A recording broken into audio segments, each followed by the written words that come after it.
Hey guys, Ryan David here. It is January 28th, 2010, the day after Apple's unveiling of the iPad. Finally, Apple has released details, information, pictures, videos, all that good stuff regarding the long-rumored tablet. Is it what we expected, myself included? No. I gotta say, the iPad isn't as impressive as I was hoping it was going to be. But that does not mean it's a bad device. I've seen so much more hate than the iPad deserves right now. It's not even out yet, and I see people hating left and right. Oh, David, the iPad sucks. It doesn't do this. It doesn't do this. Yes, the iPad is far from perfect, and it doesn't do a lot of stuff. But the iPad is also a very nice device. It's new. It's first generation. Give it time. It's going to get better. I gotta say, I'm actually very impressed with it. Yes, it has a little drawbacks, like I said, but I'm going to touch upon those points in your guys' questions, which brings me to the point of this video. Yesterday, I asked you guys to ask me questions regarding the iPad on Twitter, twitter.com/thecreative1. Follow me if you want to, with the hashtag attached, hashtag TC1iPad. So the point of this video is to answer your guys' questions/requests, and yes, I realize Jasmine is behind me, so I apologize if I randomly laugh or whatever during this video. So now she's staring at me, so without further ado, enjoy.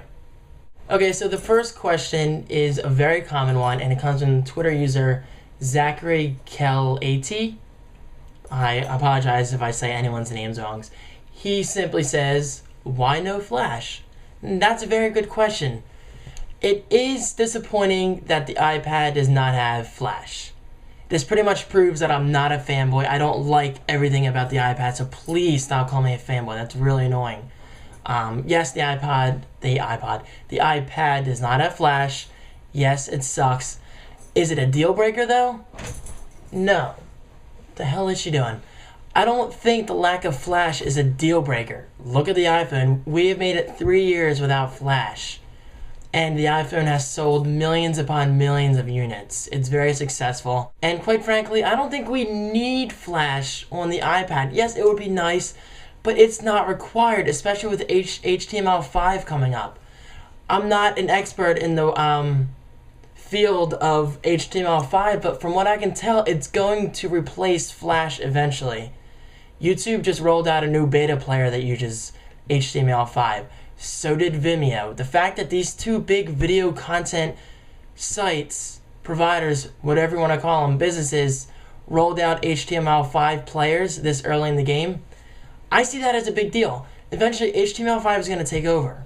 Okay, so the next question comes from Cool Amundo. What is the cost of the 3G? I'm not even sure, to be honest, right now, because I know I'm buying the Wi-Fi version. But if you go to apple.com/iPad and click on pricing in the top right, you'll see the Wi-Fi plus 3G prices. For 16 gigabyte 3G is $629, 32 gigabyte is $729, and 64 gigabyte is $829. So even at the 64 gigabyte model, the top model that Apple offers, the fact that it's still less than $1,000, I think that's pretty good. You gotta admit, Apple actually put good prices on the iPad. I expected the minimum model to be like $800 to $1,000. Next question comes from 51M Fetic. I probably said your name wrong, sorry.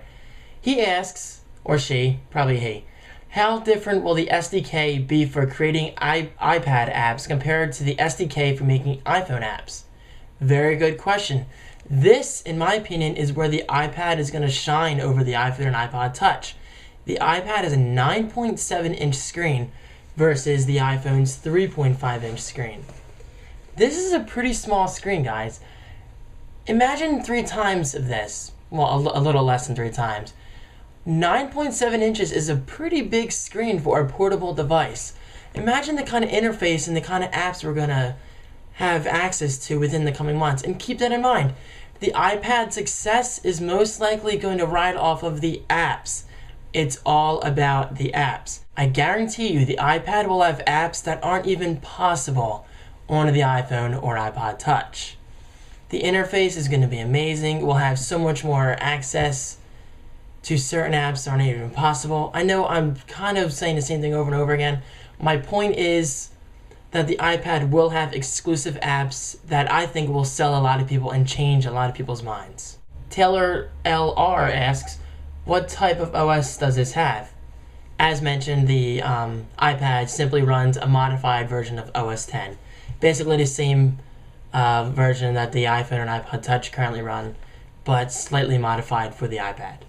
Razorblade 1073 asks, since the wallpaper is changeable on the iPad, do you think this will flow into the iPhone OS 4.0 software as well? Honestly, I see it happening. I really don't see why Apple has waited this long to change that in the interface. Well, technically it hasn't even changed yet. It's not official. Yes, it's possible with jailbreaking, but I've had a bad experience with jailbreaking. It used to be fun, but the App Store has changed that. Anyway, the point is, I don't see why Apple doesn't implement this, but the fact that it's moving onto the iPad, I think, yes, the iPhone and iPod Touch will gain this feature very soon. iSimX asks, will you be buying one? Put simply, yes, because it fits my needs. I say it with that tone of voice because I see a lot of people saying, oh, the iPad's a waste of money. It's just a giant iPhone. Guys, it fits my needs. If it doesn't fit your needs, fine, don't buy one. Buy a netbook. Buy a notebook instead. Or just buy an iPhone or iPod Touch. The iPad, put simply, fits my needs. Next question comes from One Unique Geek. Do you see yourself using the iPad for apps rather than the iPhone? Absolutely. The iPad, as I've said previously in my other videos, the iPad has a much larger screen than the iPhone and iPod Touch. The fact that we'll have a much larger screen enables us to have much richer apps, a better user interface, and more features, more usability, more accessibility, more everything basically. That's why I think a lot of people are hating on the app on the iPad, is because it's simply a bigger iPhone. In a way, yes, it's a bigger iPhone, but it's its own product. It just happens to look like an iPhone and run the same software. The fact that it has a bigger screen gives us more features and more usability. That's all you have to know. More apps, better apps, a lot of good stuff to come, guys. Trust me, a lot of good stuff to come. Text Finest asks, what would you use the iPad for? A simple answer, basically anything that the apps allow me to use. I mentioned in my previous video that if Adobe released a true version of Photoshop Mobile at a decent price, then yes, I would buy it. Because 9.7-inch screen, I may be saying the same thing over and over again, but I believe this is what's going to sell the iPad.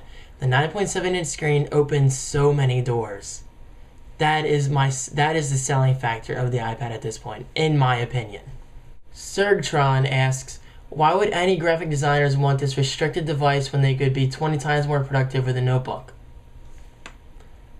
Okay, guys, the iPad is not a notebook. I'm not trying to sound like a jerk when I answer this way, but if you want notebook functionality, buy a notebook. If you want a desktop, buy an iMac, buy a Mac Pro, buy a Mac Mini, or anything like that.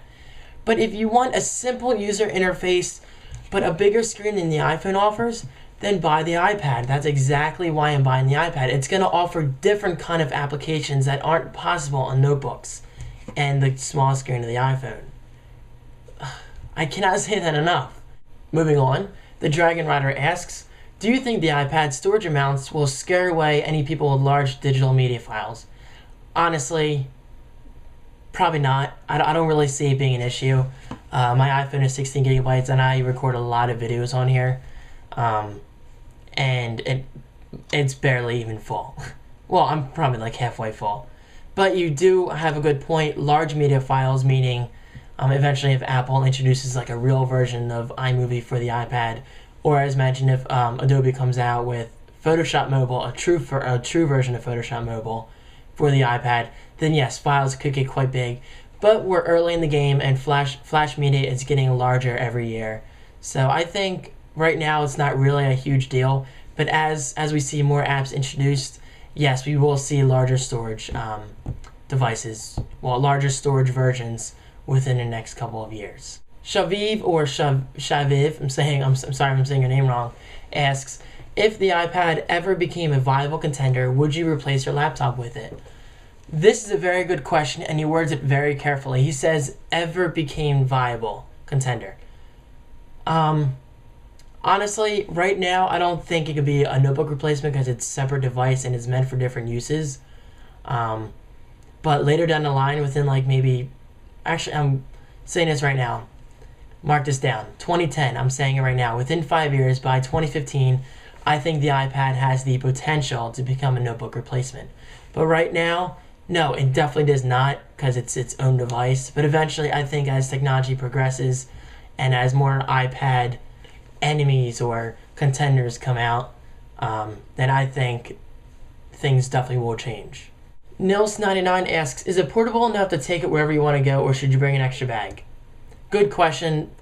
I think I mentioned this in my previous video. I'm not sure. This is not the kind of device I'll be bringing with me everywhere. The iPad is different than my iPhone. iPhone is something I have on me all the time because, well, it's a phone. And it has 3G wherever I go. Yes, the iPad has 3G. But like I said, I will be mainly using the iPad only at home and places where I have Wi-Fi access. And plus, it's kind of big to be bringing everywhere I go. But it's definitely something nice to bring on vacation, something to bring on the train if you use that kind of transportation for work or whatever. It's definitely a nice plain device, that's for sure. So yes, the iPad definitely has its uses in different environments. Cam4 asks, does the iPad multitask like opening many applications at once? No, unfortunately it does not multitask. And yet again, proving that I'm not a fanboy, I recognize that this is a major drawback of the iPad. However, keep in mind, this is the first generation of the iPad, guys. The iPad will get even better this time next year. Look at the iPhone. It took a year for third-party apps to come out, and it blew up overnight. Third-party apps are amazing on this device, and I think the same thing will happen to the iPad.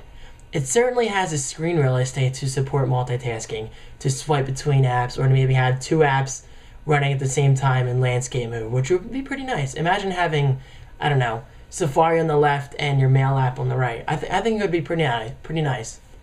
Okay, next question comes from the Silver Apple. Do you think that iPad will get a huge success like iPhone did? Honestly, I don't see the iPad being a huge success. It's for a certain crowd. The iPad to me is for the kind of user that wants the iPhone experience but a larger screen, a richer interface, and stuff like that, which is why, personally, I'm a big fan of the iPad right now. Yes, I have not used one, but I'm very optimistic in thinking that the iPad can be a success, but not as big as the iPhone. Maybe one day, but not within the next year or so. But who knows? I could be wrong. The iPad could sell millions by this time next year. Ebrutsgus, I said that totally wrong, says, well, it might be a bit too early, but would you expect an iPad 2.0 update? Oh, definitely. I can guarantee you this time next year, Apple will roll out an iPad update.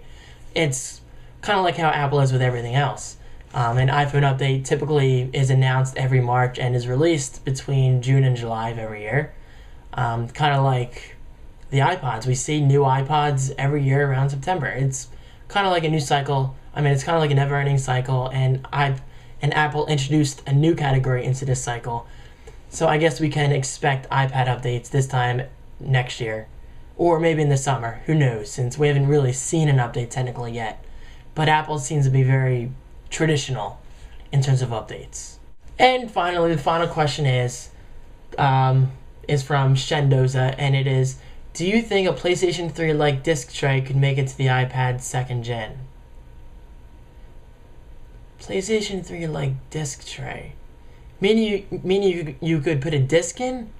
Absolutely not. I don't see Apple ever putting an optical drive into the iPad.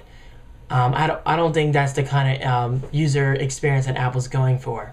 If you haven't noticed yet, Apple's very heavy on iTunes. They want people to download content via iTunes, which I do all the time. I pay for my media.